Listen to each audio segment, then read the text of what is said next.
Week 3 of the NFL season is here, and the similarities between the Arizona Cardinals and Los Angeles Rams are off the charts. That's next on Locked On Rams. You are Locked On Rams, your daily Los Angeles Rams podcast. Part of the Locked On Podcast Network, your team every day.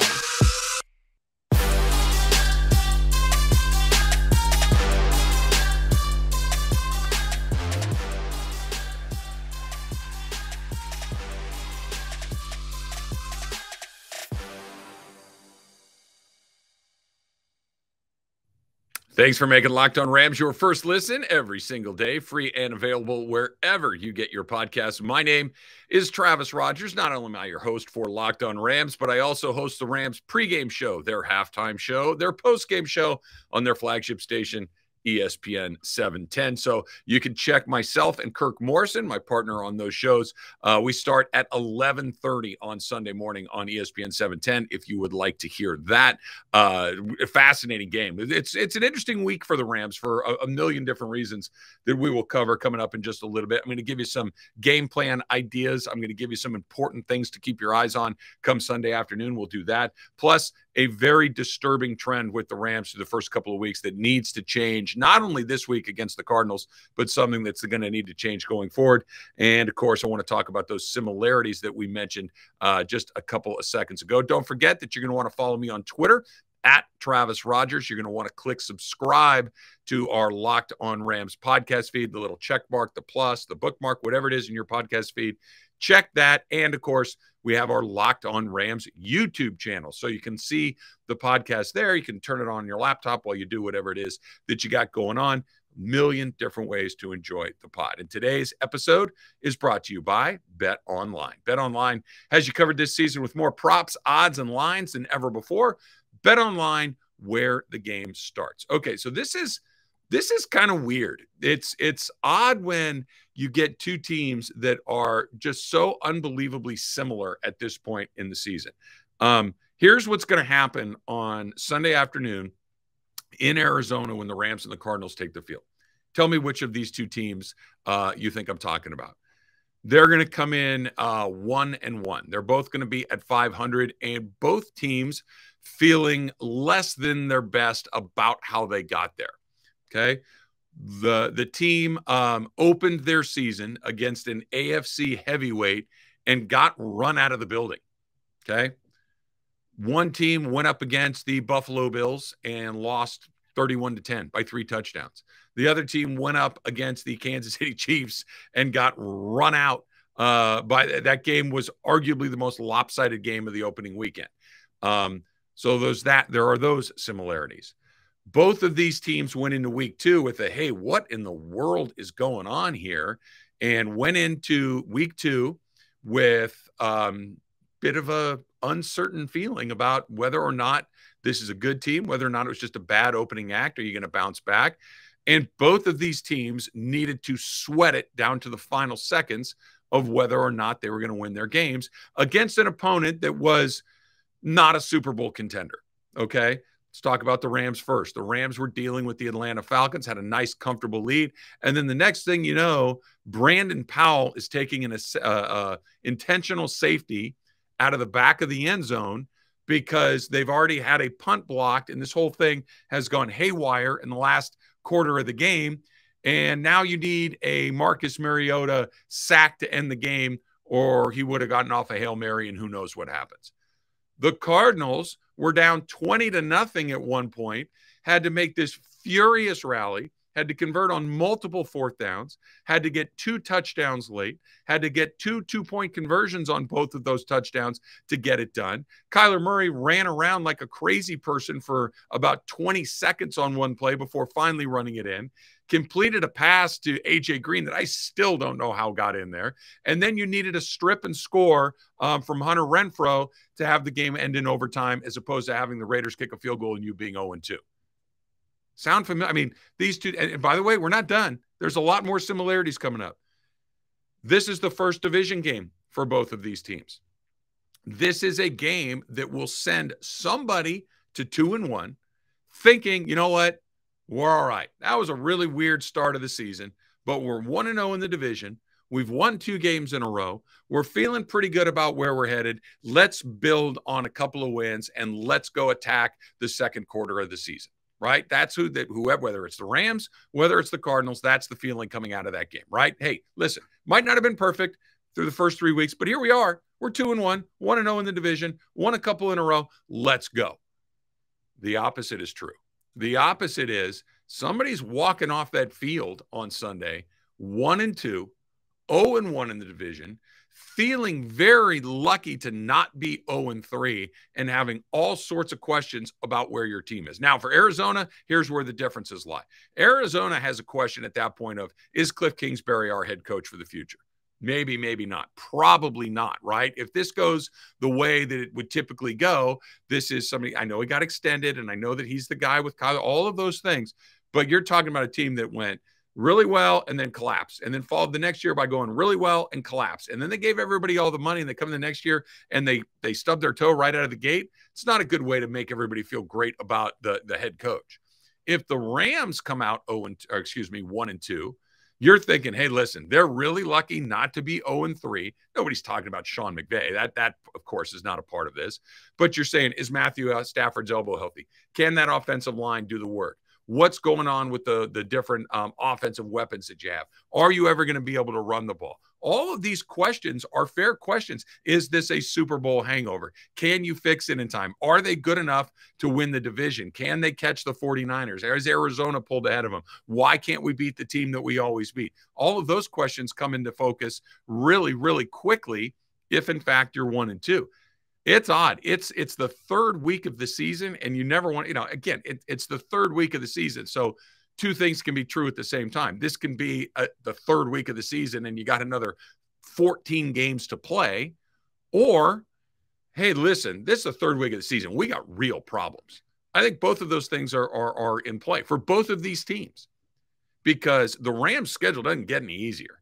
Right? They go after that to take on the San Francisco 49ers on a Monday night. Then you got the Dallas Cowboys after that. This is a really tough, it's a Super Bowl schedule. You won the Super Bowl. You won your division. You won the Super Bowl. You're going to get everybody's best shot. You're going to get the Super Bowl schedule. You got a bad draw, and you got the AFC West. This is just the way that it goes. But if you're 1-2, you're feeling a certain way. If you're 2-1, you're feeling very differently. Arizona if Arizona loses this game and Sean McVay does what he typically does to Arizona, where they win the game, where they give Kyler Murray a hard time, Arizona's got some really difficult questions to answer. If the Rams lose, there's probably a more linear explanation, but it doesn't make you feel any better. There's a lot riding on this game come Sunday afternoon for both of these teams. Okay, one thing that the Rams absolutely need to avoid to stay away from that 1-2 hole, that's coming up next on Locked On Rams. So have you gone and watched the videos yet? Have you checked them out at Brightco? Here's the address. Bright.co/lockedon. Bright.co/lockedon or locked on. BRITE is how you spell bright. Bright.co/lockedon.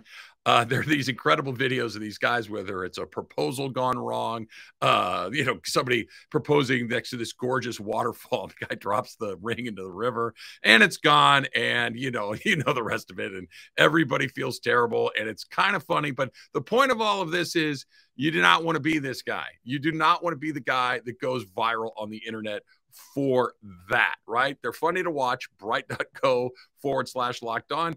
But here's what it is. The guys at Brightco have turned the whole experience around. Now it is the easiest thing you can do for yourself this entire week. Go get some insurance on that ring, your watch, whatever it is. No matter if it's lost, stolen, you can't figure out where you put it. It doesn't matter. Bright.co/locked on is the fastest and easiest and cheapest way to cover your you-know-what with the best jewelry insurance in the business. Bright.co/locked on. Bright.co/locked on. You're going to laugh. You're going to get your insurance, and you're going to have your butt covered. It's a good deal. Thanks for making Locked On Rams your first listen every single day, free and available wherever you get your podcast, part of the Locked On Podcast Network. Check out Locked On Rams on YouTube, too. It's a good way to listen to the pod. All right. So the Rams are 1-1. And I'm going to give you 2 versions of how we got here. Number one is you ran into the best team in the NFL the Buffalo Bills, and they're playing like it. I was talking with DeMarco Farr, Super Bowl champion DeMarco Farr, the other day, and he says he'd be shocked if Buffalo doesn't show up in the Super Bowl. You know, it's everything else being equal, injuries and that kind of stuff, but he thinks they're that much better than everybody else. I happen to agree. They got stomped by the Bills. They weren't ready to go. They were not sharp. Buffalo was 31-10. We all remember what that was.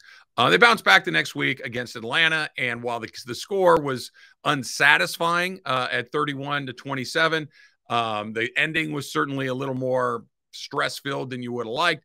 They won the game. Here we are, 1-1. That's one version of events. The other version of events is they got their butts kicked by Buffalo, which they did, and they got super, super lucky to beat Atlanta. Now, here's the question. Why did that Atlanta game turn the way that it did? And going back to the Buffalo game, why did that game end up with a 3-touchdown defeat? It's the second half in both of these, right? And this is something that I think that the Rams need to be very aware of. I'm sure that Sean McVay knows this, but can you get it fixed? Can the players get it fixed, right? Knowing it is one thing, fixing it is the other. That Buffalo game, as weird as it sounds and as long ago as it feels, that game was 10-10 at the half. Now, it didn't feel tied. It didn't feel like they were on equal footing. Buffalo had clearly dominated play at that point, but it was 10-10 at the half. The Rams were getting the ball coming into the second half. This felt like, hey, look, Rams had a terrible half. Let's see what happened. They got housed 21-0 in the second half. The Rams not only got blown out, they got shut out in the second half of that game. A very rough 30 minutes of football for the Rams. So fast forward to the next week, week 2. Rams come out of the gates and they look great against the Atlanta Falcons in that first half, right? They put up 21 points in the first half. Probably should have been a little bit more than that, if not for a Matthew Stafford interception along the way. But they looked really good, right? This was an opportunity. They were ahead 21-7. You're feeling really good about where they are, and everything feels really, really good. Fast forward to the second half. Second half, they get outscored by the Atlanta Falcons, 24-10.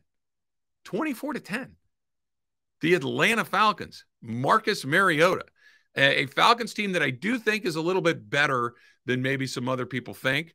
I don't think that they're going to win that division. I don't think that they go to the playoffs. I think that they're one of those teams that you got to play reasonably well to beat, but if you do, you will. They're not good, but they don't stink. Can that be a category? I just made it one. We're going to go with that. But again, you're talking about a tale. The Rams were really good in the first half and really bad in the second half. Go back to the Buffalo game. They were okay in the first half and really bad in the second half.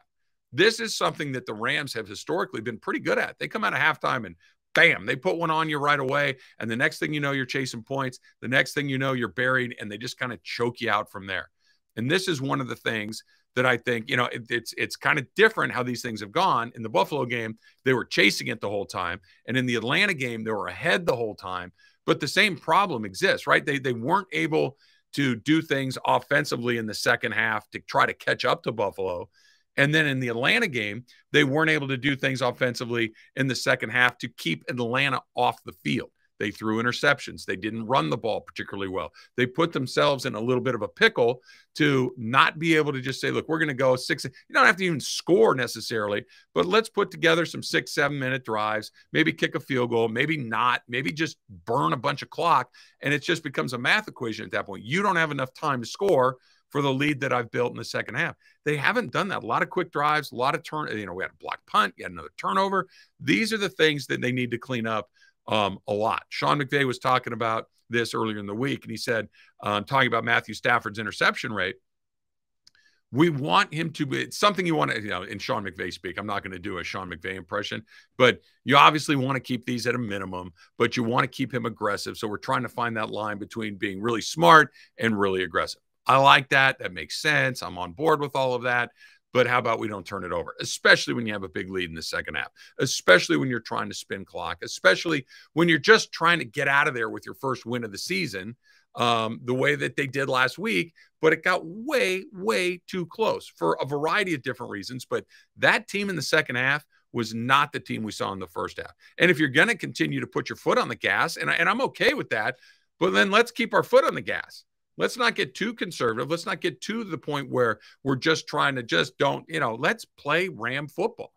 And they didn't in either of those second halves. This is where I think most of my level of comfort comes from with not only this team, but with the organization in general. In Sean McVay, I trust. Sean McVay is going to get this. He knows how to do it. He's been way too successful for his entire NFL career to not realize, okay, this needs to be cleaned up a little bit. We got a lot of things we got to clean up this week, right? This is let's be that team in the second half that we have been in the first half. Let's figure out whether it's play calling, whether it's personnel, whether it's attitude, whatever it might be. I believe that he will figure out how to solve that equation, how to solve that problem, how to get ready moving forward into Arizona. And that's the part too. Arizona is the perfect team at the perfect time. Arizona, we've all got that team, right? We've all got that team, that guy, that maybe something else where, hey, I just need one. I'm all right. Here's Arizona. Perfect. Think back to the playoffs last year. The Rams in week 17, they lose, or I guess it's week 18, game 17. They lose to San Francisco at SoFi Stadium. Place is filled with Niner fans. They go from the number 2 seed in the NFC down to number 4. You're thinking, well, there goes that. Just a devastating loss, right? To, wait, we get to play Arizona? Ooh, okay. Yeah, I like that. And they stomped them, and the rest, we all know how that ended. Let's stomp them again. Let's make sure that goes the way that us Rams fans want that one to go. All right, coming up next, I want to talk about some of those game plan things, some of the things that you need to hope go right for the Rams to walk out of there 2-1 and feel pretty good about the season and feel like you got a chance on Monday Night Football a week from now to really kind of set yourself up in that division. That's coming up next on Locked On Rams. But first, let's talk about BetOnline.net. Of course, it is your #1 source for football betting information this season. You can find all the latest player developments, team matchups, news, podcasts, and in-depth articles and analysis on every game you can find. For instance, you know that the Rams are road favorites this week, right? Always a little bit scary to be a road favorite. So, buyer beware right there. The 0-2 Raiders are road favorites as well in Tennessee. All this information is available at BetOnline. It remains your continued source for all your sports wagering information, live betting, and up-to-the-minute scores for all of the sports that are out there. The fastest and easiest way to check in on all your favorite games, events, including baseball, MMA, boxing, golf. They got you covered at BetOnline. Head on over to betonline.net or use your mobile device to learn more. BetOnline, where the game starts. All right, so let's talk about what needs to happen on Sunday for the Rams to walk out of there with their second win of the season, to be 2-1, to be 1-0 in the NFC West, to be in a position to head to Monday Night Football, which is their Week 4 matchup in San Francisco against the 49ers, which happened to be the exact opposite of what we're talking about with Arizona. If Arizona is exactly what the doctor ordered, San Francisco is the thing that you're trying to avoid for as long as, but it's one of those things. We were talking about Arizona is the matchup that you need to get right. That's the Rams for San Francisco, right? The Rams have really struggled against the San Francisco 49ers. Now, the good news is they beat them in the NFC Championship game last year, so maybe that's turned the tide a little bit. I remember hearing some of the players talking to some of the guys inside the organization that even after Week 18 last year, they felt that the tide has turned, that they had outplayed San Francisco in that game, that they made some sloppy mistakes at the end, but they'd kind of solved the puzzle. Maybe. Here's the point. You cannot be 1-2 heading to San Francisco on Monday night, because 1-3 all of a sudden becomes a real distinct possibility, and we all know what that means. So this game on Sunday against the Cards is very, very important. Here's three quick things that I would like to see the Rams take care of in that game that would make me feel pretty good about their chances to win that game. Number one, they got to run the ball for a variety of reasons. So here's why. You run the ball, it slows down that pass rush a little bit, right? If you run the ball effectively and the defensive linemen and the edge guys, they need to play both ways. It gives Matthew Stafford a little bit more time. It buys a little bit more time for that offensive line to get set up and give him the protection that he needs to throw the ball downfield. That's number one. Number two is this offensive line, we got our third offensive line starting lineup in 3 weeks, right? Alaric Jackson is now in at right guard. Coleman Shelton is still at the center. The other 3 spots remain the same. But again, this is 3 weeks, 3 different lineups. We'll see what it looks like. It looked pretty good last week when he came in and was filling in for Tremaine Ankrum after he had that unfortunate ankle injury. That's number one. The other part is you need to run the ball to spin clock. Hopefully you have a lead. Hopefully you're looking to, okay, let's get out of here. Let's keep this clock running. Let's not give the ball back to Kyler Murray and let him do what he did against the Las Vegas Raiders a week ago. Just keep him off the field. Let's have 6-minute drive, 7-minute drive. Let's put this thing away with our offense on the field as opposed to having to find a way to stop Kyler Murray. That's number 2 in the running game. Number 3 in the running game is you're going to need to run. Matthew Stafford is throwing a lot of passes. You got to find a way to be a more diversified offense, which brings us to the second largest point. This needs to go around Sony Michel. Darrell Henderson needs to do more. Cam Akers needs to do more in the running game. But here's the larger part. Let's go just to Matthew Stafford for a second. That ball's got to get spread around a little more. It can't just be Cooper Kupp getting 10, 12 catches, 120 yards, get in the end zone or whatever it may be, and then he gets 2, he gets 3. It needs to be spread out. It needs to be, in the words of Crash Davis, more democratic, more ground balls, right? Let's see Allen Robinson with 7 catches. Let's see Tyler Higbee with 5 or 6. Let's see Skoranek or, who knows, maybe Tutu Atwell with 3 or 4. And then get Cooper Kupp as 7 or 8 or 9 or 10 or whatever. But if all of a sudden you got to cover the whole field, that's a big deal. That's a huge advantage for the Rams, knowing that it's not just, okay, Cooper Kupp. Right now, we're down to 7 Kupp. Cooper Kupp. It's fairly easy to defend. He may get his yard, but I don't have to defend the whole field. What do they say? Make you defend every blade of grass. It's a great expression. And it's incredibly effective. And it's not something that the Rams have done offensively through the first 2 weeks. I'd like to see that change. And then finally, kind of goes together with points 1 and 2. You need to start to think about the workload that Cooper Kupp is getting. I know he's the best wide receiver in football. I honestly believe that to be true. I know that he can get open. I know that he's tough. I know that he gets in the end zone. But can you really just think about the pounding a running back takes? I know it's not exactly the same thing. Cooper Kupp's not a guy running out of bounds a whole bunch of times. You're asking a lot of a wide receiver that you are in Cooper Kupp. Get some diversity in that offense. Running game, tight end, wide receiver 3. Allen Robinson and wide receiver 2. They'll figure out how to get him going in a more consistent way. I honestly believe that. But let's see it on Sunday. Because if you have a diversified offense, if you run the ball, if Cooper Kupp gets 7 catches and Allen Robinson has 6 and Tyler Higbee has 6 and Ben Skoranek has 4, they're going to run away with that game. But if Cooper Kupp has 11 and the next closest guy has 4 and then no one else has any, we've got a problem at that point. That cannot be the way that they try to win games all season. You can get through once in a while. Hey, look, but tonight's the night. Super Bowl, Cup, fine. Regular season, you're going to have to find a different way to do it.